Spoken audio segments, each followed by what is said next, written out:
నల్లమల సాగర్ అనుసంధాన పథకంపై తెలంగాణ ఫిర్యాదులు చేస్తున్న నేపథ్యంలో గోదావరి నదీ జలాల యాజమాన్య సంస్థ చైర్మన్ పద్మాదోజా విజయవాడకు వచ్చారు. ఇటీవల బాధ్యతలు స్వీకరించిన ఆయన గోదావరి పరివాహక ప్రాంతంపై అవగాహన పెంచుకోవాలని నిర్ణయించారు.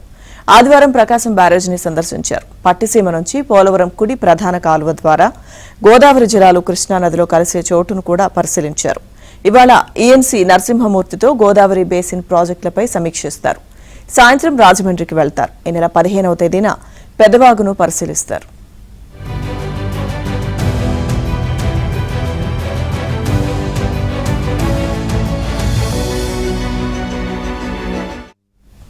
ఇక సీఎం చంద్రబాబును పద్మాదోజా గ్యాంబా మర్యాదపూర్వకంగా కలిశారు. ఈ సందర్భంగా ఏపీలో చేపట్టిన జల సంరక్షణ, సమర్థ నీటి నిర్వహణ చర్యల గురించి దోజే గ్యాంబాకు చంద్రబాబు వివరించారు. రాష్ట్రంలోని నదీ పరివాహక ప్రాంతాల్లో అవే సంస్థ ద్వారా జలవనరుల వివరాలు రియల్ టైంలో నమోదు చేస్తున్నట్టు తెలిపారు.